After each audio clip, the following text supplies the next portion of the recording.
जिन्ना ने खुद कहा कि आगे घुसो, कश्मीर के लिए जंग करनी बड़े करो, कश्मीर छोड़ो नहीं। क्योंकि बड़े बड़े लोग जो है उनके आगे रहमतुल्लाह अलैह। बिल्कुल, लियाकत अली खान साहब ने अपना एक वाइटल रोल अदा किया था उस मामले में, और फिर उनका भी मर्डर हुआ और जो मामला हुआ, यहाँ तक कि जब इस तरह की कौम हो जाए तो उनको पर बाकायदा तौर पर नेचुरली कुदरती तौर पर जो है वो ऐसे हुक्मरान मुसल्लत कर दिए जाते हैं, और फिर उनकी उस रियाया की उनके खिलाफ बद्दुआ भी कबूल नहीं होती, तो मामला क्लोज हो गया। मामला क्लोज हो गया। और फिर 53-54 में हमारी ख़त्म नबूवत की एक जो तहरीक चली थी और जो एक मूवमेंट स्टार्ट हुई थी। माइकल एच हार्ट आप सल्लल्लाहु अलैहि वसल्लम को पहले नंबर पे खिलाया, बोला मैंने हर मैं एज अ मुस्लिम नहीं, एज अ क्रिश्चियन में मैंने हर इंसानियत के मैकेनिज्म, कैपेबिलिटीज़ और समझो डायरेक्शन से इस शख्सियत को गुजारा, हर चीज़ में वो शख्सियत बुलंद वाला। बड़ी कंट्रोवर्शियल चीज़ें हैं। मोहतरमा के साथ कायद आज़म मोहम्मद अली जिन्ना के बाद क्या क्या मामलात हुए और ऐसा क्या हुआ था जो इस तरह के मामले। एक कब्र मैंने वहाँ देखी थी, जब सेपरेशन हुई ना, तो उनकी कब्र पे जो तख्तीर थी उस पर लिखा हुआ था कि इनकी मौत इस गम की वजह से हुई है कि पाकिस्तान जो है वो टूट गया।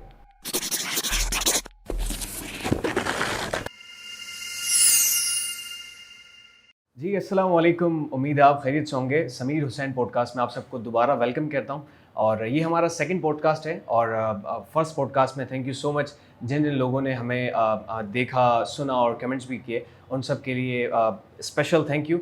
और उम्मीद है इस पॉडकास्ट में भी आप ज़रूर हमारे साथ इसी तरह से लगन के साथ स्टे ट्यून रहेंगे। इस पॉडकास्ट में आप बहुत ज़्यादा सीखेंगे, बहुत ज़्यादा इंटरेस्टिंग बातें होंगी पाकिस्तान की हिस्ट्री पर। हमारा प्लान ये था, पहले हमने ये सोचा कि हम क्यों ना 14 अगस्त 1947 इससे पहले जो हुआ उस पर डिस्कशन करें, लेकिन हम ये सोच रहे थे कि ये डिस्कशन ऑलरेडी पहले बहुत ज़्यादा हो चुकी है, लोगों को पता भी है और नॉलेज भी है कई हद तक, एक जनरल बात कर रहा हूँ।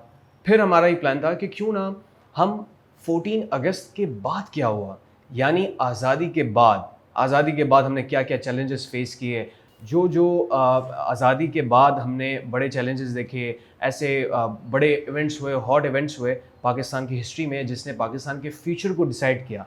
कोशिश होगी कि स्टेप बाय स्टेप उन चीज़ों पे हम डिस्कस करें। हमारे साथ एक हमेशा की तरह जिस तरह हमारे पॉडकास्ट में होता है, इसी तरह हमारे पॉडकास्ट में इस दफ़ा भी एक स्पेशल पर्सनैलिटी हमारे साथ है जो आपके साथ बेहतरीन नॉलेज, बेहतरीन हिस्ट्री और ऑथेंटिक कह सकते हैं।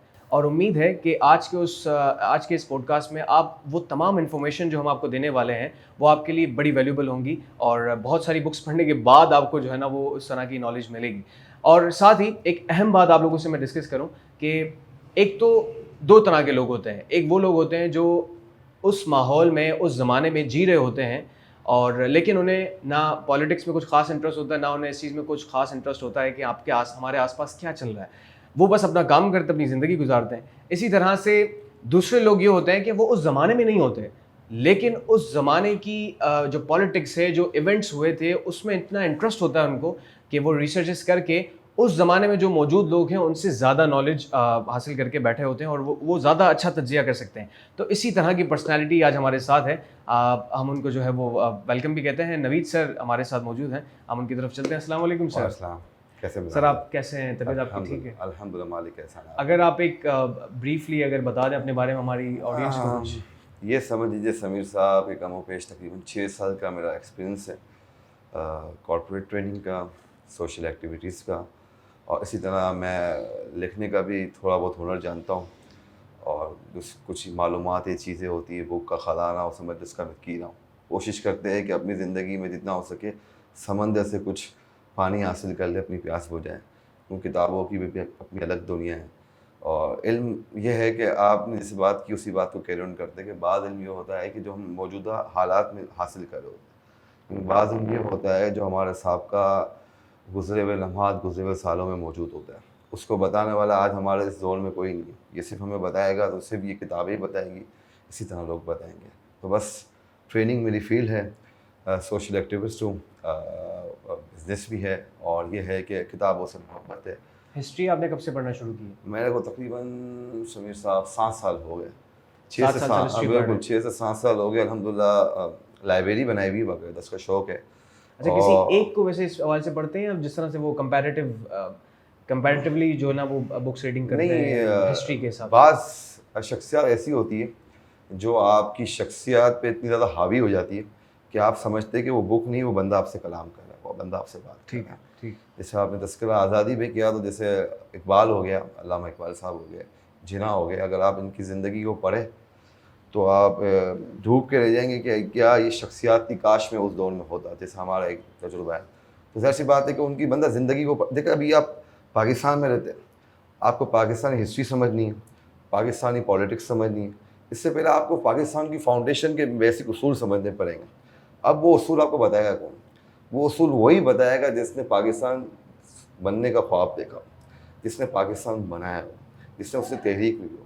वो आपको बताएगा कि मैं कैसा पाकिस्तान चाहता था, मैं वहाँ क्या हालात चाहता था, मैं वहाँ लोगों के साथ कैसा सलूक चाहता था, मैं वहाँ क्या रियासत कायम करना चाहता था, मैं वहाँ अक़लियत के साथ क्या चाहता था, मैं वहाँ गरीबों के क्या हुकूक चाहता था। वो कौन बताएगा आपको? वही। हम किसी कौमियत को पढ़ते, किसी फ़िलासफ़ी को पढ़ते, किसी नज़रिए को पढ़ते, तो उसके फाउंडर को पढ़ते, उसके बुनियाद को पढ़ते। एज़ अ मुस्लिम ज़ाहिर सी बात है, जब हम इस्लाम का मुताला करते तो हमारे पास क्या है? कुरान मजीद, क्योंकि ज़ाहिर सी बात है जो अल्लाह का कलाम है वो सबसे बेहतर कलाम है। जो बातें अल्लाह ताला ने लिखी हुई वो हमारा हासिल उसूल है। इसी तरह अहादीस है। अब आ जाए पाकिस्तान पे, कौमियत पे, कि एक मुल्क बना। अब मुल्क का जिसने नज़रिया दिया खुतबा इलाहाबाद 1931 डॉक्टर मोहम्मद अल्लामा इकबाल ने, वो क्या चाहते थे? उन्होंने शाहीन किसको कहा, उन्होंने मर्द मोमिन किसको कहा, उन्होंने फ़कीर किसको कहा, वो कैसा पाकिस्तान चाहते थे, वो क्या चाहते थे कि नौजवान कहाँ पहुँचे।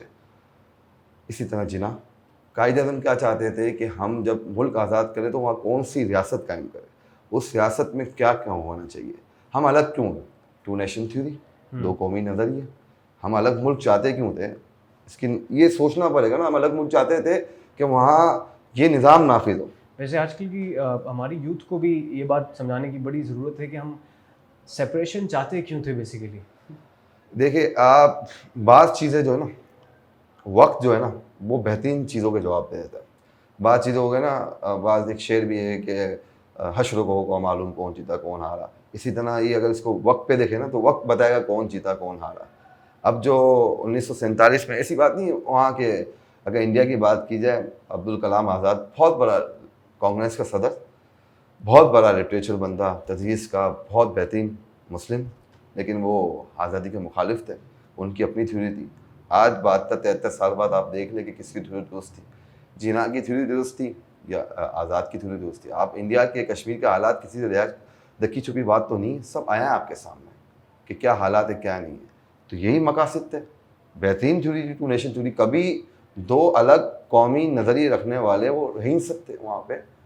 आज़ादी इसको ही कहते हैं कि हम किस लिए, अगर हमें स्ट्रक्चर पे काम करना होता, ब्रिज चाहिए होते, पुल चाहिए होते, हेल्थ चाहिए होते, तो इंडिया भी बहुत था हमारे लिए। हम तो हुकूमत में आके उस इस्लामी रियासत का, फलाह रियासत का बुनियाद डालना चाहते थे, जो माशरे के अलावा पूरी दुनिया में एक मकाम हासिल करे। पूरी दुनिया को पता चले कि पाकिस्तान जो बना है, तो पाकिस्तान में यही हालात है, पाकिस्तान में यही उसूल है, पाकिस्तान में यही इंसाफ है, पाकिस्तान में यही अदल है, यूनिटी, फेथ, डिसिप्लिन। हमें स्कूल में पढ़ाया जाता था कि बिल्कुल ऐसे ही है। अच्छा सर, ये तो आप डिस्कशन कर रहे हैं कि जो हमारी प्लानिंग थी, लेकिन अब थोड़ा सा हम प्रैक्टिकल वर्ल्ड पे आ जाते हैं, जो मतलब एक फील्ड का काम होता है कि आज़ादी के बाद, मतलब जब हो गया, सारी सेपरेशन हो गई, जब माइग्रेशन स्टार्ट हुई, वहाँ से अगर कुछ थोड़ा सा बताएं कि फिर क्या होगा।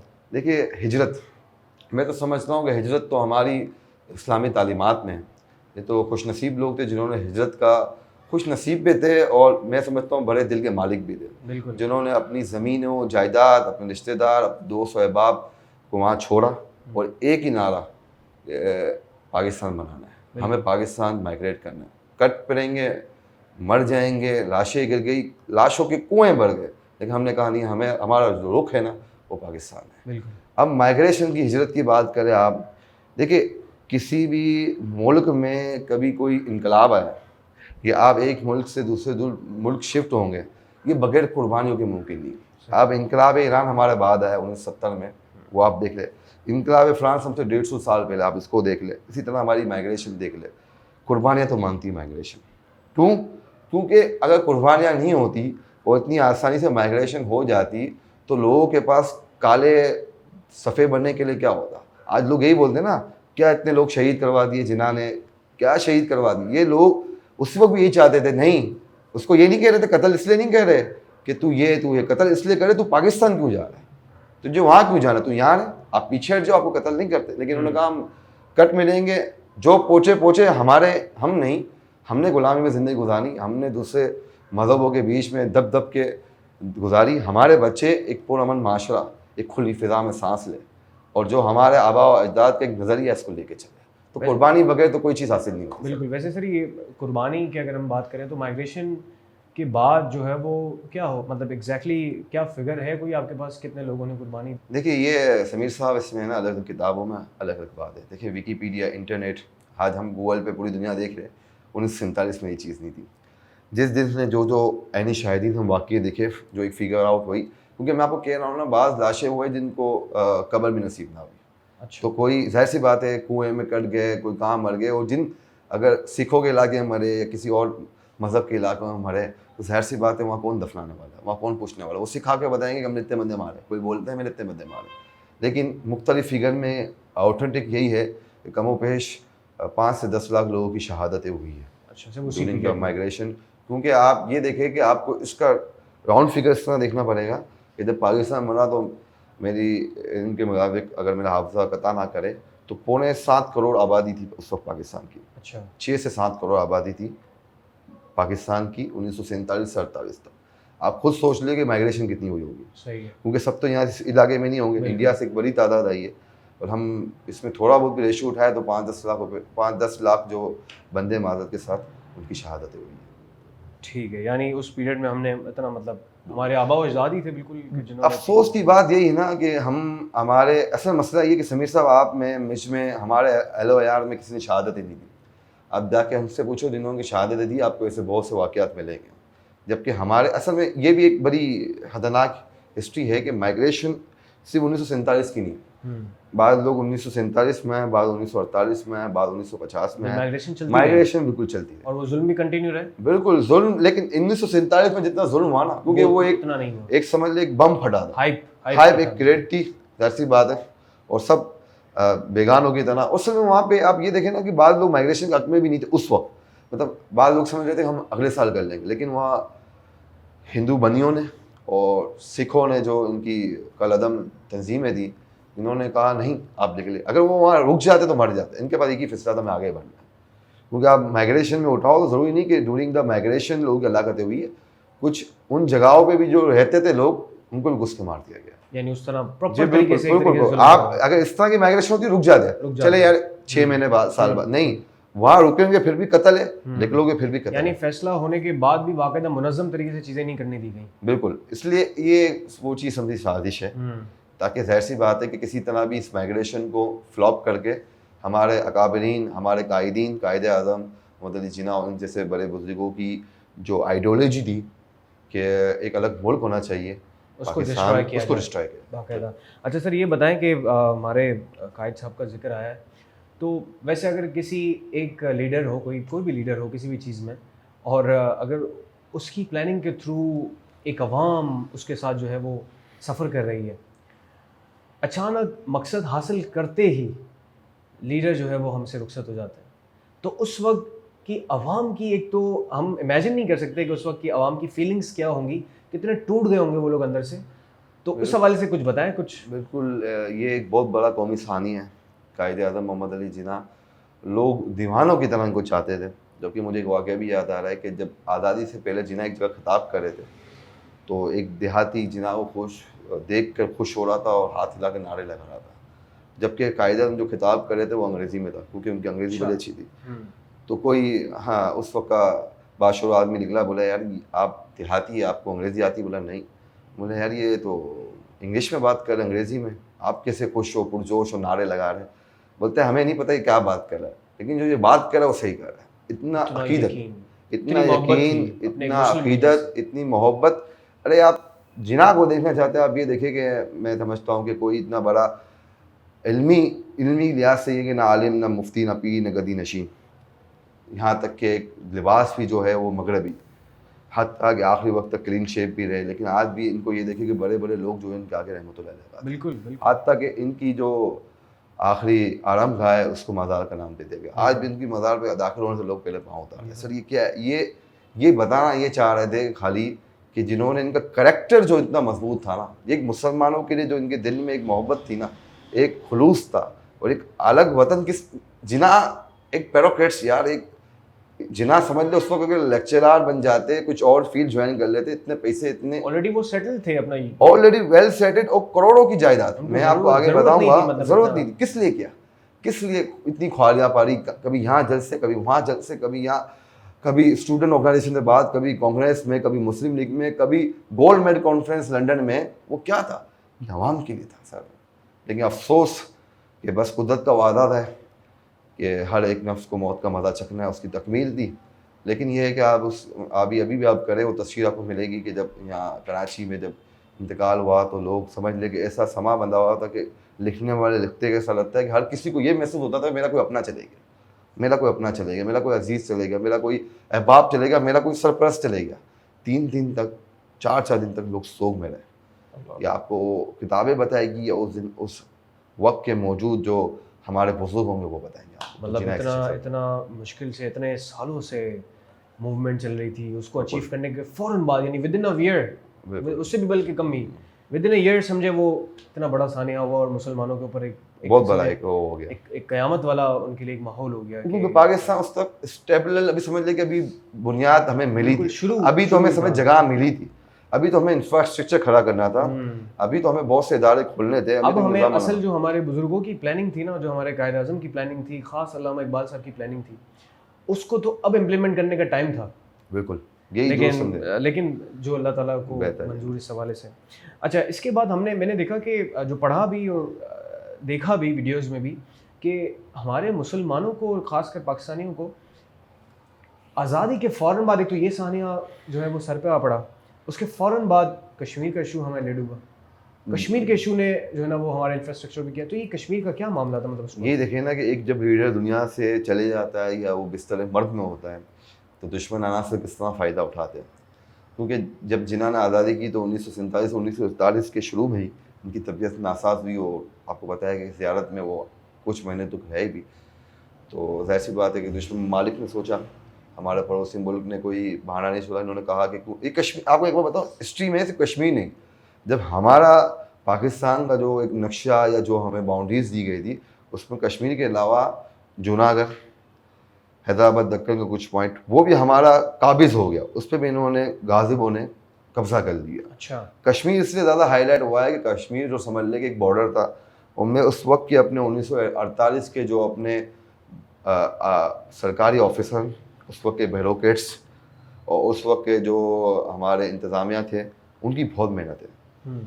सिविलियंस हो, फौजी हो, इन्होंने बड़ी मेहनत की, जबकि जिन्होंने खुद कहा कि आगे घुसो, कश्मीर के लिए जंग करनी पड़े करो, कश्मीर छोड़ो नहीं। आपको क्या लगता है कि आज़ाद कश्मीर जो हमारा है वो हमें से मिल गया? नहीं, हमारे कुदरतुल्लाह शाह, एक बहुत बड़े बैगुल का किताब है शहाबनामा, इन्होंने बाकायदा उसमें तफसील लिखा है कि वो खुद मौजूद थे 1948 में। वो कहते थे कि जब हम आज़ाद कश्मीर जिस जगह बैठे होते ना, ऊपर से भारत के रॉकेट लेकर दे, क्योंकि वो ऐसी थी कि आप जितना स्पेस हासिल कर सकते थे आप बैठ जाइए, बिल्कुल जहाँ आप पीछे हटे ना वहाँ कब्जा। ये आज़ाद कश्मीर का भी हमें कुछ जो हिस्सा मिला है वो हमारे कुछ लोगों की जस्तुजू, हौसला और समझ लें कि बहादुरी थी तो अंदर तक घुस गए, क्योंकि वो तो आज़ाद कश्मीर लेने के चक्कर में तो आज भी हमारे नज़दीक वो मकबूला कश्मीर है। इंडिया की अगर आप उठाओ तो वो हमारे आज़ाद कश्मीर को अपना मकबूला समझते हैं, वो समझते हैं कि पाकिस्तान ने उस कश्मीर पे कब्जा कर लिया, वो हम लेके रहेंगे। इसी के दरमियान जंग हो रही है अभी, आप समझ रहे हैं? अभी तक ये मामला यहीं बिल्कुल ये मामला चलेगा। और आपको पता है मसला कश्मीर, जब तक मसला कश्मीर हल नहीं होगा, हम वक्ती तौर पे तो पड़ोसी ममालिक से ताल्लुकात बरकरार चल सकते हैं, लेकिन लॉन्ग टर्म नहीं चल सकते, क्योंकि मसला है कश्मीर जो है ना वो कश्मीरियों के हुकूक की बात है। वहाँ तकरीबन 70-80 लाख जो मुस्लिम हैं उनके हुकूक की बात है। जब तक उनका मसला हल नहीं हो, अब तो इन्होंने आर्टिकल 370 जो मोदी साहब ने, आपको याद होगा 1-2 साल पहले जो शक ख़त्म की, जिसके अलावा जिसमें कश्मीरियों के साथ जो जुल्म और ज़्यादती की गई, उसमें और कश्मीरियों के हुकूक कासिब किए गए, वैसी बात है। इसके बाद तो ये मैटर और ख़राब हो गया। लेकिन दुआ करें कि अल्लाह ताला खैर फरमाए। और दूसरा, हमारे उन अफसरान को, उन सरकारी अफसरान, उन फौजी जवानों, उस वक्त के हुक्मरान को सलाम, जिन्होंने 1948 में हमारा आज़ाद कश्मीर में अपनी जड़ें मजबूत की और जो हिस्सा मिल सकता था हासिल किया। बिल्कुल, यानी बहुत मतलब उन्हीं उन्हीं की वजह से आज हम जहाँ कहीं भी हैं वो उस पोजीशन पे, बेहतर पोजीशन पे। अच्छा सर, वैसे कश्मीर के इशू के बाद एक जो सबसे बड़ा मसला हमारे सर पे आ चुका था, चूँकि कायद-ए-आज़म मोहम्मद अली जिन्नाह की जो है वो रुखसत हो जाने के बाद, मतलब एक लीडर की ज़ाहिर सी बात है हर दौर में ज़रूरत रहती है, तो लियाकत अली खान साहब ने अपना एक वाइटल रोल अदा किया था उस मामले में, और फिर उनका भी जो है ना वो मर्डर हुआ और जो मामला हुआ उस हवाले से कुछ। बकौल फैज़ उन्होंने आज़ादी के जब वाक़यात देखे और अपने पॉलिटिकल जो हमारे असासे थे, लीडर्स थे जिन्होंने आज़ादी में अहम किरदार अदा किया, जैसे लियाकत अली खान, उन तमाम हालात पे फैज़ अहमद फैज़ ने क्या खूबसूरत शार करा होता है कि दाग दाग उजाला, ये शब गज़ीदा सहर, वो इंतज़ार था जिसका ये वो सहर तो नहीं, ये वो सहर तो नहीं जिसकी आरज़ू लेकर चले थे यार कि मिलेंगे कहीं ना कहीं। बहुत बड़ा नुकसान। एक तो जिना की दुनिया से जाने के बाद फिर 3 साल के अंदर लियाकत अली खान की शहादत, और current prime minister Liaquat Ali Khan वो शख्सियत जो अपना, जिनके बारे में अक्सर इस पे ऑटोटिक बात है, हकीकत बात है कि अक्सर किताबों में इस बात की तस्दीक करते हैं कि इंडिया में उनकी ज़मीनों के से रेलवे गुजरती है। बिल्कुल। इतना बड़ा असासा रखने वाला अपना मुल्क छोड़ के आया, उसके साथ फिर 51 में शहादत हुई। कहते हैं कि जब इनका जनाजे के लिए जब इनको तैयार भी किया जा रहा था, तो देखा तो इनके कपड़ों में अंदर की जो बनियान पहनते हैं नॉर्मली, उसमें जो है वो कई पेवन लगे हुए थे, कई पेवन लगे हुए थे। और हत्ता कि आपको याद होगा कि किताबों में ये भी लिखा हुआ है कि जब आपको ये हमारे यहाँ एक इलाका है माजर के, कराची में बल्दिया माजर के, ये माजर के अभी पड़ गया। असल में हुआ कि जब माइग्रेशन करके लोग आए ना, रहने को जगह थी नहीं, तो वहाँ कैंप बनाया था। अच्छा, इसीलिए नाम है। अब हुआ क्या सीन, कैंप बनाना शुरू किया तो लियाकत अली खान खुद जो है ना, वही समझ लीजिए अपना साथी का पाकिस्तान में इसमें किराए घर पे थे। इसने कहा अपना घर लेना। उन्होंने कहा कि जब तक माजर कैंप में लेने वाले जितने माइग्रेशन को अपना अपना घर नहीं मिलता, जब तक मैं अपना घर नहीं ले सकता। ये लीडर्स थे यार, ये इखलास था उनका, बिल्कुल। ये इनके साथ ये समझ लीजिए कि ये इनका दर्द था बिल्कुल, कौम के बिल्कुल एहसास था। अब लियाकत बाग में 16 अक्टूबर 1951 में बेदर्दी से शहीद कर दिया गया। अब ये भी देखिए आप कि अगर आप इसको पढ़े तो उसकी बाकायदा इंक्वायरी कमीशन बना, इसका मशहूर नाम है रावलपिंडी कॉन्स्टिट्यूएंसी। अब आप इसको खोलेंगे ना तो एक बहुत सारे सवालात जन्म लेंगे जिसका इशारा बहुत सी तरफ जाएगा। ये मैं नहीं कह रहा, रिपोर्ट है, गूगल पे मिल जाएगा। आज का ज़माना, बच्चा गूगल डाले सब मिल जाता है। मैं नहीं कह रहा, मैं तो गूगल के अल्फाज आपको बता रहा हूँ, वो ज़ाती मेरा नहीं समझे। काश हम 1951 लियाकत अली खान के अगर शहादत की इंक्वायरी को हतमी नतीजे पे पहुँचाते तो आने वाली जितनी हमारी पॉलिटिकल शहादतें हुई तो हम इनका भी रिजल्ट लगा सकते। तो मामला क्लोज हो गया, मामला क्लोज हो गया। तो ये लियाकत अली खान, यही तो हम एक दर हकीकत जो है एक साल फरोमश को हम अपने लीडर्स की कदर नहीं करते। आप ये देखें ना, एक लीडर्स ने अपनी ज़िंदगी दे दी, अपने जायदादें पाकिस्तान वक्फ कर दी, हम इन इंसाफ भी नहीं सके। बस अल्लाह खैर फरमाए हमारी कौम के साथ। जो हकीकत बात है वो करनी चाहिए, बिल्कुल ऐसी। जब तक आप हकीकत को एक्सेप्ट नहीं करेंगे ना, जब तक आप मानेंगे नहीं कि इस चीज़ में बुराई है, तब तक आप इसका इलाज नहीं कर सकते। बिल्कुल ऐसी है। आप समझेंगे सब ओके तो आप फिर एमओ को कोई जन्नत पता ही नहीं चलेगा। और वैसे भी सर एक बात तो है कि जिस कौम ने भी अपने हीरोज़ की, अपने बुज़ुर्गों की कदर नहीं की ना, उनको बुला दिया या उनके बारे में ना कोई पढ़ा, ना अपने बच्चों को समझाया, उनका फिर इसी तरह के मामला हुआ है। मैं एक जगह पढ़ रहा था कि यहाँ तक कि जब इस तरह की कौम हो जाए तो उनको पर बाकायदा तौर पर नेचुरली, कुदरती तौर पर जो है वो ऐसे हुक्मरान मुसल्लत कर दी जाते हैं, और फिर उनकी उस रियाया की उनके खिलाफ बद्दुआ भी कबूल नहीं होती। बिल्कुल, ये सज़ा है उनको, दुनिया में ही सज़ा है। बिल्कुल। आप ये देखिए ना, क्यों हम एक इस्लामी रियासत है, जैसी बात है पाकिस्तान कलमे की बुनियाद पे बना है, एक अलग नज़रिए की बुनियाद पे बना है। हमारा हाल क्या, आप किसी भी सिस्टम में चले जाएं आपको सिर्फ बुराइयाँ नज़र आएगी। है अच्छा ये भी है, लेकिन आप बेसिक इंसान की जो हाजत है, जो ज़रूरियात है, वो जुडिशरी सिस्टम है, आपका मेडिकल सिस्टम है, आपका अदल इंसाफ का सिस्टम है, आपका मेरिट सिस्टम है, आपका पॉलिटिकल सिस्टम है, आपका ब्यूरोक्रेट सिस्टम है, आपका इसी तरह दूसरे मामला। आप बताएं किसी एक लेवल पे हम, ऐसा है कि बाहर से लोग आएंगे और हमारे यहाँ थीसिस करेंगे, इससे अच्छा तो किसी मुल्क में नहीं। बिल्कुल ऐसी है। मतलब उसको वो ऐसी बात है कि हमें बहुत सारी चीज़ों को एज अगर एक इंडिविजुअल कहूँ तो एज अ पाकिस्तानी कहूँ मुझे खुद बहुत ज़्यादा चेंज होने की ज़रूरत है। और इंसान कोशिश करे, एक इंसान का बिल्कुल व्यू बदलेगा कोशिश तो of अपने course वो अपने होना इर्द चलेगा। गिर्द के माहौल को चेंज करने की कोशिश करता रहे। अच्छा सर, इसके बाद जो हमारा एक जिस तरह से चीज़ें चलती रहीं और फिर 53-54 में हमारी ख़त्म नबूवत की एक जो तहरीक चली थी और जो एक मूवमेंट स्टार्ट हुई थी, इसमें भी बहुत ज़्यादा लोग शहीद हुए और बहुत सारे मामलात हुए। जब जब समझ ले कि फ़िरौनियत मरूदियत आती है, उस दौर में मूसा भी आता है, इब्राहिम भी आता है। जब जुल्म हद से बढ़ जाए और ख़ास तौर पे ख़त्म नबूवत का इतना हसास मामला कि जब इस पे नबी पाक साहिब-उल-औलाद की जब ख़त्म नबूवत पे अगर कोई डाका डालेगा तो उस पे इनकी उम्मत में ही एक मर्ज़ मुजाहिद खड़ा होगा जो उसका मुकाबला करेगा। और ये अभी से नहीं है, आप जिस ख़त्म नबूवत तहरीक है वो कादियानी से मुंसलिक है और कादियानी की मैटर है। ये तो फिर बस हमारे बुज़ुर्ग थे और बिला तफ़लीक मसलक की बात कर रहा हूँ मैं, हर मसलक के बुज़ुर्ग ने ना अपनी जान लगी, क्योंकि ख़त्म नबूवत जो है वो ईमान का बेसिक हिस्सा है। हमें स्कूल में क्या पढ़ाया जाता है? अक़ीदा तौहीद, अक़ीदा रिसालत, अक़ीदा ख़त्म नबूवत। इसके बगैर हमारा बच्चा निकल ही नहीं सकता। ये बुनियाद है, इसमें कमज़ोरी ख़त्म हुई बात। और उसकी उस नबी की हुर्मत पे, उस नबी की इज़्ज़त पे डाका, मतलब जिसके बारे में तो आज गोरे माइकल एच हार्ट इतना बड़ा राइटर जिसने 100 पर्सनैलिटी लिखी है, खुद ईसाई है। बिल्कुल। आप सल्लल्लाहु अलैहि वसल्लम को पहले नंबर पे लिखा है, बोला मैंने हर मैं एज अ मुस्लिम नहीं, एज अ क्रिश्चन भी मैंने हर इंसानियत के मैकेनिज़्म, कैपेबिलिटीज़ और समझो डायरेक्शन से इस शख्सियत को गुजारा। हर चीज़ में वो शख्सियत बुलंद वाला, गोरे मानने को तैयार नहीं है। एक कादियानत एक फितना, और जब भी कादियान का फितना खड़ा हुआ है, पहले पीर मेरी शाह साहब आए, इसके बाद सैयद मशर बुखारी है, इसके बाद फिर 1953-54 आया, उस वक्त उलमा कराम है, अब्दुल सत्तार अगवानी है, शाह अहमद नूरानी है, शफ़ी ओकाड़वी है, अबू आला मौदूदी है, और मैं आपको उबैदुल्लाह सिंधी है, कितने नाम आपको गिनवाता रहा हूँ जिन्होंने जेलें तो काटी है लेकिन ख़त्म नबूवत पे कम्प्रोमाइज़ नहीं किया। एग्जैक्टली उस टाइम पे हुआ क्या था सर? क्या मतलब हुआ यही था कि समझ ले कि आज़ादी के बाद से ही होता ये था कि कहीं हमारे अहबाब निकलते थे, ख़त्म नबूवत के नारा लगाते थे, वहाँ कादियानी जो है वो इन पर जुल्म ज़्यादती करते थे।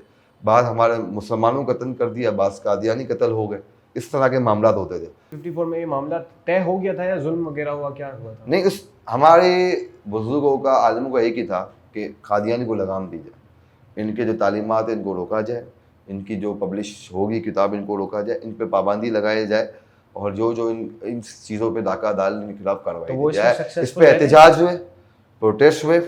ये उस वक्त की हुकूमत को पसंद नहीं है, हमारे उलमा कराम को जेलों में डाल दिया गया। अल्लामा शफ़ी ओकाड़वी साहब तो 9 महीने जेल में रहे, इनके 2 बच्चे हलाक हो गए। DSP ने आके कहा कि आप इस पर लिख दें कि मैं अपनी इस तहरीक से या अपनी इस एहतजाज से पीछे हटता हूँ, आपको छोड़ देंगे। बोला 2 क्या 4 बेटे भी चले जाए, इस तहरीक से पीछे नहीं हटेंगे। इसी तरह अबू आला मौदूदी बहुत बड़ा जमात इस्लामी के बानी में है, उनको भी 1954 में सज़ाए मौत की सज़ा दी गई। इन्होंने कहा मैं भी इस पर कंप्रोमाइज़ नहीं करूँगा। और भी ना जाने कितने उलमा कराम जो थे वो जिन्होंने जेलें काटी, लोगों ने शहादतें दी, एहतजाज किया, प्रोटेस्ट किया कि भाई इनको लगाम दो, इनको लगाम दो, इनकी पिचिंग बंद करो। यही हुआ, इसलिए हमें जेलें काटनी पड़ी। लेकिन ये वक्त आया, अब आपको देखिए कुदरत किसे काम करवा दी कि 53-54 की जो तहरीक 56 चलती गई, ये हर 2-3 साल में इस तरह के अप डाउन होते थे। फिर आप देखिए कि 1974 में जब 7 सितंबर 1974 में जब कादियानी को गैर मुस्लिम करार दिया गया, वो कैसे हुआ वो भी आप हिस्ट्री सुने और नाज़रीन भी सुने तो इनके इल्म में इजाफा हो। हुआ ये कि पेशावर से पंजाब की तरफ एक ट्रेन जा रही थी, कुछ स्टूडेंट थे पेशावर यूनिवर्सिटी के 100 की तादाद में। जब वो निकल रहे थे तो रास्ते में वो ख़त्म नबूवत जिंदाबाद के नारे लगा रहे थे। उस ट्रेन में 2 कादियानी भी मौजूद थे। अब हुआ क्या कि जब वो ट्रेन, ये मेरे ख्याल से 29 मई 1974 का वाक़या, अगर मैं गलत नहीं हूँ तो, जब वो ट्रेन निकली रबवा से, जो कादियानी का अब भी मरकज़ है, रबवा जनोट आपने देखा होगा, जब वहाँ से निकली तो वो जो ट्रेन में 2-3 कादियानी मौजूद थे, उन्होंने जाके वहाँ अपने हम जहन लोगों को बोलना शुरू कर दिया और वहाँ भी नारे लग गए। वहाँ पे अक्सर कादियानी ने हमारे 100 के करीब मुस्लिम लोग, जो सिर्फ उनका कसूर ये था कि वो ख़त्म नबूवत जिंदाबाद का नारा लगा रहे थे, उनको बेदर्दी से मारा।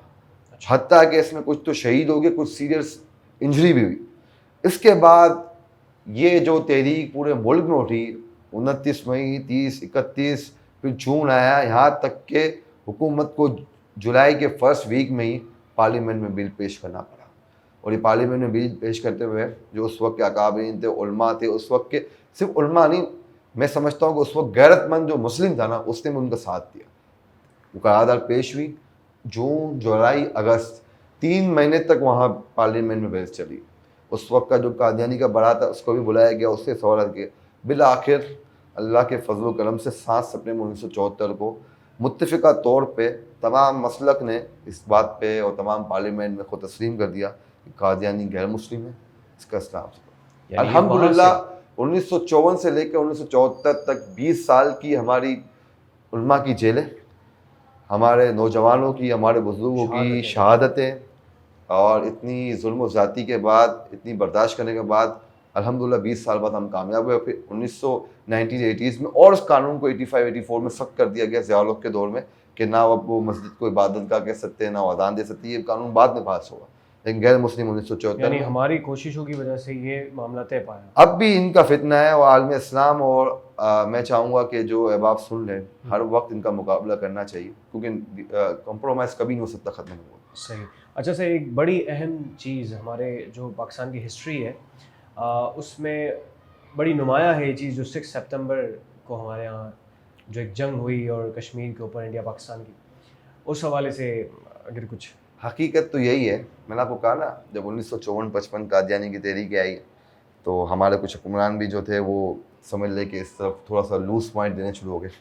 लेकिन 1965 में भी हमारे उस वक्त के जो आर्मी चीफ थे, या माशाल्लाह एडमिनिस्ट्रेशन, अयूब खान साहब, उनको भी रेडियो पे आके अपने जवानों को कहना पड़ा कि ला इलाहा इल्लल्लाह मुहम्मद रसूलुल्लाह, अल्लाह के नाम पे लड़ो, दुश्मनों को गारक कर दो।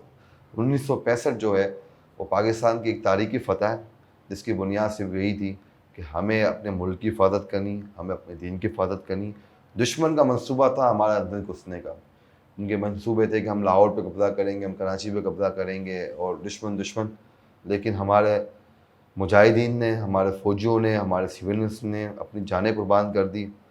लेकिन दुश्मन को एक ऐसी समझ लें कि ज़मीन चटवाई है कि सदियाँ याद रखेगी अल्हम्दुलिल्लाह। ये दुश्मन अनासिर जो है वो 65 हो गया, 71 हो गया, 98 कारगिल हो गया, या अब तक 2-4 साल पहले के मामला थे।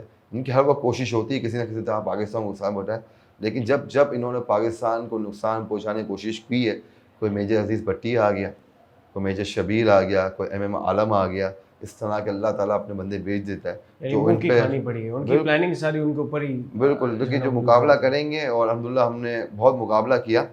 अल्लाह अकबर का नारा लगा हो, आपने देखा कि 6 सितंबर को हमारा बहरी हो, फ़िज़ाई हो, ज़मीनी हो, तीनों जगह हमने दुश्मन को मारा। आज भी हमने अपने लाहौर वाहौर में बाकायदा दुश्मन का टैंक एक एजाज़ के तौर पर रखा हुआ है कि आके देखे कि कैसे हमें शिकस्त। बिल्कुल ऐसे ही, ये इसीलिए है कि हमारी आज की नस्ल जो है ना वो उस चीज़ को समझे और होन करे एक तरीके से इस चीज़ को। अच्छा सर, ये तो हमने डिस्कशन की, उसके बाद हमारे पास सबसे बड़ा एक अहम तरीन टॉपिक, जुलाई 9 मोहतरमा फ़ातिमा अली जिन्ना, इनका जो है ना वो इंतकाल हुआ कराची में।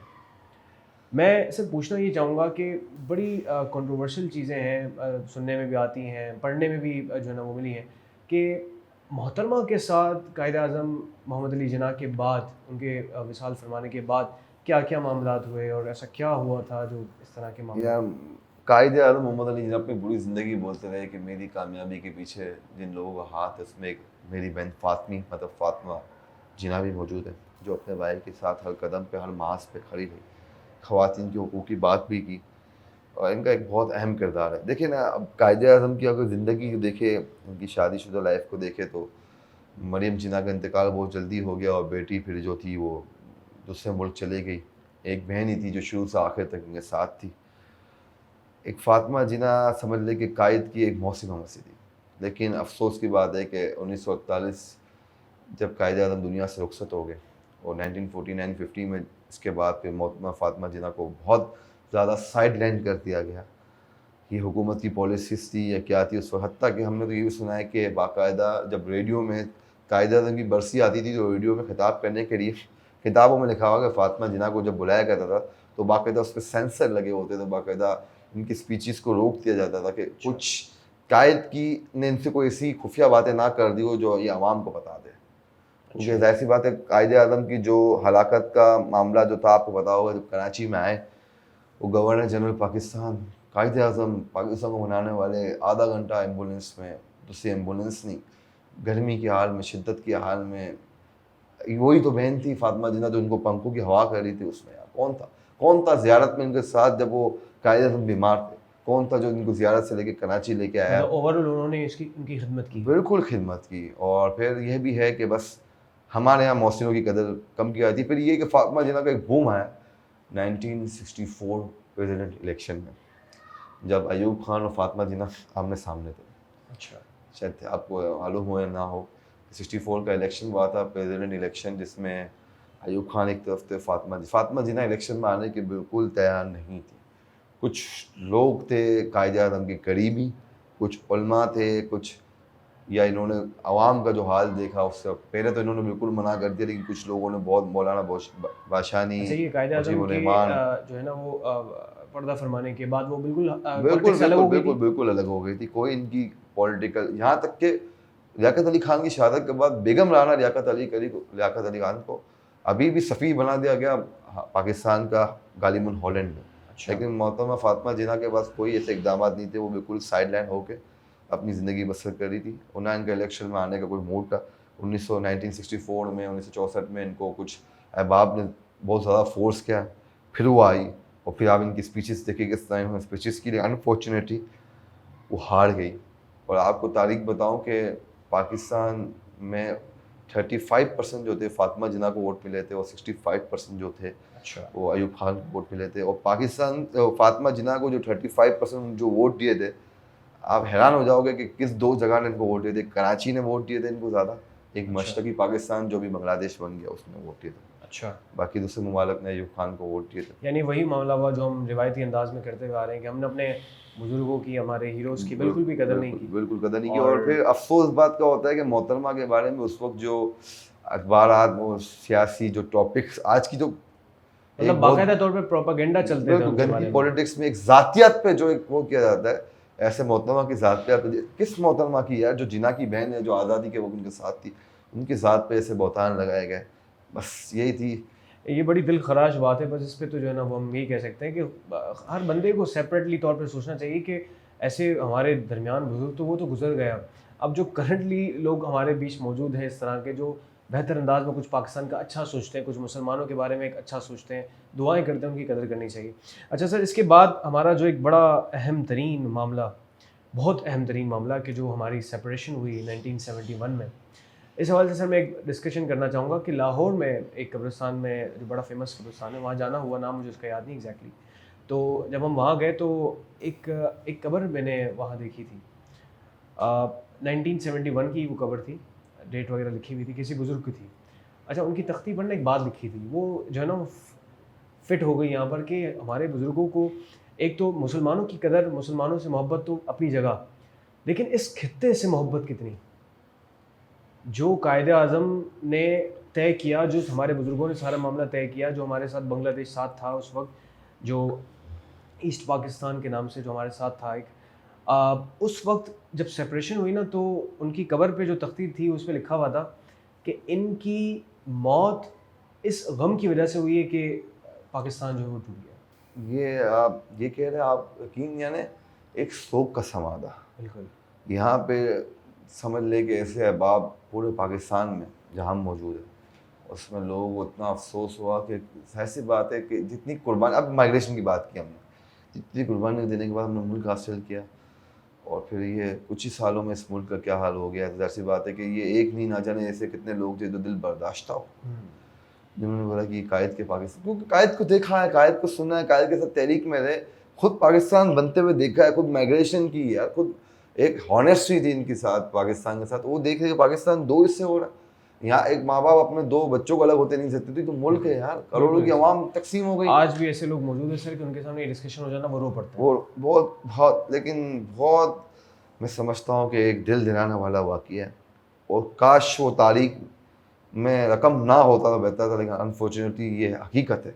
अच्छा सर, ये तो हमने जो है ना वो कुछ पाकिस्तान की हिस्ट्री पे बात की। असल में एक तो इस तरह की कुछ दिल खराश बातें करने की एक वजह बड़ी जो है ना वो अहम तरीन वजह उसकी ये थी कि हमारे पास उससे सीखने के लिए कुछ ज़्यादा है। ऐसा नहीं है कि कुछ अच्छा नहीं हुआ, बहुत सी चीज़ें बहुत अच्छी हुई, लेकिन इस तरह के जो वाक़यात हैं ना, उन्होंने हमें लाइफ लेसन्स दिए हैं। अगर हम उन चीज़ों को फॉलो कर रहे हैं जो कि हम अभी भी नहीं कर रहे हैं, एज ए इंडिविजुअल भी, मैं सिस्टम की तो बात ही नहीं कर रहा, एज ए इंडिविजुअल भी हम उसको फॉलो नहीं कर रहे। तो जिस तरह के मामलात रहे, बेसिकली इसीलिए था कि हमें सीखना चाहिए। कुरान पाक की आयत का मफ़हूम है, मज़मून है कि जो कौम अपनी हालत बदलना नहीं चाहती, फिर हम उसकी हालत नहीं बदलते। बेशक। अब सर ये बताएं कि अब इन चीज़ों से सीख कर, हमें इन सारे मामलात से सीख कर, कम से कम जो हमारा पॉडकास्ट देख रहा है, वो इन सारी चीज़ों को सुनकर, थोड़ी रिसर्च करके, सीख कर, आने वाले दिनों के लिए खुद एज ए इंडिविजुअल क्या कर सकता है? इंडिविजुअल की पहली बात ये है कि आप हकीकत को तलाश करें, आप अपना एक विजन सेट करें। देखिए, हम हुआ क्या है कि हम जो हमें अच्छा लगता है, जिसकी स्पीच हमें इंस्पायर कर देती है, हम इसके पीछे दिखाना। आप देखिए फैक्ट एंड फिगर्स क्या है, आपके सामने खुली किताब है, किताबें पढ़ी हुई, रिसर्च पढ़ी हुई, पहले के लोग पढ़े। आप खुद हकीकत को तस्लीम करें कि who is right, who is wrong. जब तक आप जानेंगे नहीं, आप सीखने की कोशिश नहीं करेंगे, आप चाहेंगे नहीं कि सही किया गलत किया, तो कैसे आप जानेंगे? एक तो ये हो गया पॉइंट। दूसरा ये कि अपने अंदर, अपने आसपास, अपने जो सर्कल है उसमें कोशिश करें कि जितनी बेहतरीन आ सके वो लाए। अभी डार्क साइड तो हमने डिस्कस किया। अच्छाई, अवाम, यही अवाम है, अच्छाई भी। आज मैं देखता हूँ कि हमारे यहाँ जितनी, देखें ना, अभी कोई भी मामला ऐसे होते हैं तो कोई ऐसा डिज़ास्टर हो जाता है, पूरी आवाम सबको फैला दी, मदद करने आ जाती है लोगों की। बारिश हो गया, सैलाब हो गया, सदगान हो, क्यों नहीं आती? आज भी तो यही बात है ना कि अभी भी हमारे यहाँ इखलाकियत का एक इमेज तो सेट है, वो सेट नहीं। लेकिन मसला ये है कि हमारा इखलाकियत इमेज तो सेट है, लेकिन हमें हकीकी तस्वुर क्या है वो सोचना चाहिए। एज अ नेशन बहुत सारी चीज़ें करने एज अ नेशन कि मेरी इस मूवमेंट से, मेरी इस एक्शन से नेशन कहाँ पहुँचे। देखिए यार, हमारा मसला पता है क्या, जैसे चल रहा है चलने दो यार, जो चल रहा है चलने दो, जो हो रहा है हो रहा है। बिल्कुल, बंदा इतना तो डिस्टर्ब हो गया, लेकिन यार आप कैसे बदलेंगे? आप, मैं ये समझता हूँ कि आप ये बताएं कि लो ऑर्डर की सिचुएशन जो हमारे यहाँ इस वक्त कराची में है, आप ये बताएं कि हम और मज़ीद कितना कर सकते हैं, इस कौन करेगा? जान और माल की हिफाजत के ज़ामिन कौन है? बिल्कुल। और मैं तो कहता हूँ कि हमारी आवाम की गलती है ना। हमारा मसला ये कि हम पढ़ते भी नहीं। क्यों हम देखते वफा की वजीर ये, वफा के वजीर ये, कभी हमने देखा सेक्रेटरी कौन होता? सेक्रेटरी बनता कैसे? क्यों हम ब्यूरोक्रेसी में नहीं आते? क्यों हम CSS के एग्ज़ाम नहीं देते? क्यों हम PhD नहीं करते? क्यों हम बड़े टॉप लेवल पे नहीं जाते? गुस्सों, आप पॉलिटिक्स तो आपसे इन्वॉल्व है तो कोई बात नहीं, आप CSS करें, आप है ना फेडरल करें, प्रोफेशनल करें, आप हाई ब्यूरोक्रेसी में आप इंतजाम संभालें। मेरा अभी कितने आपको नाम बताऊं ब्यूरोक्रेसी में कितने लोग काम करते हैं, या आपको इंफ्रास्ट्रक्चर, वफा की वजह से होते हैं, ब्यूरोक्रेसी की वही उम्र रहती है। आपको अपने मुल्क के लिए काम करना है, आप खिदमत करें, आप छोटे छोटे ऑर्गेनाइजेशन बनाएं, छोटे छोटे काम करें, अपने जाके दिखाएं लोगों को। मतलब एटलीस्ट सर एक चीज़ समझ आ रही है कि कुछ हरकत तो करें। हरकत में बरकत है, हरकत बगैर कुछ नहीं होगा, सिर्फ तनकीद, तनकीद और तनकीद, इससे कुछ कोई फायदा नहीं है। बातें करके तो बहुत सारे दो चीज़ आप समझें।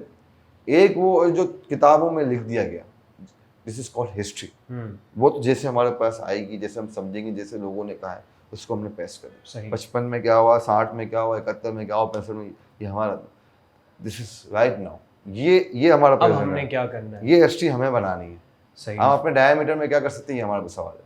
एंडिंग में बस हम जाते हुए सर से कुछ अहम तरीन एडवाइजेस ले लेते हैं, ताकि नवीद सर हमें कुछ एडवाइजेस दें और हम उन पर अमल भी करें और उससे कुछ बेहतरी लाने की कोशिश करें। सर अगर कुछ रिक्वेस्ट है तो, अगर शेर में कहा जाता है, अहमद फराज ने कहा था कि शिकवाए ज़ुल्मत शब से तो कहीं बेहतर था, शिकवाए ज़ुल्मत शब से तो कहीं बेहतर था, अपने हिस्से की शमा जलाते जाते। बिल्कुल, वाह। ये ज़ुल्मत शब के हम शिकवे करें, इससे अच्छा अपनी शमाएँ जलाएं। और दूसरा ये कि एक चीज़ पर हमें बहुत मेहनत की ज़रूरत है, मैं आपको आखिरी बात करता हूँ, फिर इख्तिताम करें आप।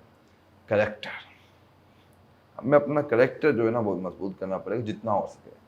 हमारा बातिल और ज़ाहिर जितना हो सके ना, किसी का अच्छा नहीं, मैं अपने आप को लेता हूँ, सबसे बुरा मैं, लेकिन जितना हो सके हम जैसा नज़र आएंगे ना वैसे। हमारे पॉलिटिशियन का नुकसान भी ये है कि इनका ज़ाहिर और बातिल में बहुत फ़र्क है, तज़ाद है। बिल्कुल, तो अपने कोशिश करें ज़ाहिर और बातिल को। इसमें जिना का एक वाक़या याद आ रहा है कि एक मतलब कलकत्ता पहुँचे तो मगरबी लिबास, अच्छा पीस पहना हुआ था। इसने कहा कि ये मुस्लिम आबादी अब शेरवानी पहन ले ताकि इनको लगे कि कोई हमारा मुसलमानों का वो है। बोला नहीं, जैसा मैं हूँ वैसा मैं शो करूँगा। मैं लोगों को देख के अपना नज़रिया, अपनी पर्सनैलिटी चेंज नहीं कर सकता। आप जैसे वैसे शो करें, जो है आपके सामने वो अर्ज करें। मेरा ये है कि हम कायदे आज़म की एक बात ले सकते हैं, वो करेक्ट है, जो है वो सबके सामने सेम रखें, कोशिश करें, बाकी नहीं। अगर हमारे पास वक्त और होता तो हम कुछ ज़्यादा मज़ीद इसको डिटेल में करते। मेरा प्लान बन रहा है कि अभी तो बहुत सारी ऐसी चीज़ें हैं जो हमने डिस्कस नहीं की, तो अगर इंशाल्लाह नाजरीन कहते हैं, ऑडियंस हमारी कहती है कि अगर इसका कुछ सेकंड पार्ट आना चाहिए, तो हम मज़ीद कुछ ऐसे वाक़यात लाएंगे, कुछ बेहतर वाक़यात भी लाएंगे ताकि लोगों को उससे भी सीखने को मिले और उससे भी खुशी भी हो कि क्या क्या हुआ, क्योंकि अब आने वाला हमारे दिन 6 सितंबर भी है, जो कि हमारा एक जी। बड़ा एक अहम तरीन दिन है पाकिस्तान का। बहुत शुक्रिया सर आपका, और आप लोगों का भी बहुत शुक्रिया जो हमें आपने जो है स्टे ट्यून रहे हमारे साथ। और उम्मीद है आज के इस पॉडकास्ट से आपको बहुत अहम तरीन बातें सीखने को मिली होंगी। कुछ मैं समरी अगर सर अर्ज़ कर दूँ ज़रा लोगों से कि क्या करना है, बस कोशिश करें कि सिर्फ डिस्कशंस ना करें। पॉडकास्ट हम रिकॉर्ड कर रहे हैं बेसिकली इसीलिए ताकि आप तक वो चीज़ पहुँचे और आप उससे कुछ जाग जाएँ। और ज़ाहिर सी बात है, हम भी सिर्फ डिस्कशन नहीं कर रहे, हम भी अपने अपने तौर पर, सर भी सोशल एक्टिविस्ट हैं, मैं भी अपना कुछ जो है वो बेहतरीन अंदाज लाने के लिए, बेहतर काम करने के लिए हम भी बहुत सारी चीज़ें कर रहे हैं। Deeper light as a platform खुद बहुत सारी चीज़ें कर रहा है जो आपके सामने है, वीडियोज़ की सूरत में भी, सेमिनार्स की सूरत में भी, ताकि हम इस माशरे में मुसलमानों के एक निज़ाम में, मुस्लिम एक जो एक निज़ाम चल रहा है, जो एक नेशन है, उसमें कुछ एक बेहतरी ला सकें। तो आप लोगों से बस रिक्वेस्ट ये है कि कुछ पढ़ें, हिस्ट्री से सीखें, कुछ मूवमेंट करें और कुछ बेहतर अंदाज में ऐसा ऐसा इनिशिएटिव तो लें, अपने घर से तो निकलें, ताकि कुछ ना कुछ बेहतर अंदाज में हमें बस एक सिंपल सी बात है सर, बड़ा किसी ने एक अच्छा कहा था कि हम पूरा निज़ाम नहीं तब्दील कर सकते। हर बंदा आता है, बस अब पूरा बाग तो नहीं बना सकता, बस अपने जो है ना वो नसीब का एक पौधा लगाता है जो अल्लाह ने उससे काम लेना है। तो हमने सिर्फ पौधा लगाना है, इंशाल्लाह बाग आज नहीं, हमारी आने वाली नस्ल नहीं तो उसके आने वाली नस्ल तक इंशाल्लाह जो हमारे बुजुर्गों ने ख्वाब देखा था, और इंशाल्लाह वो ज़रूर पूरा होगा। आप सबका बहुत शुक्रिया। इंशाल्लाह जल्द ही फिर हम तीसरे इंटरेस्टिंग पॉडकास्ट के साथ मिलेंगे। तब तक के लिए अल्लाह हाफ़िज़।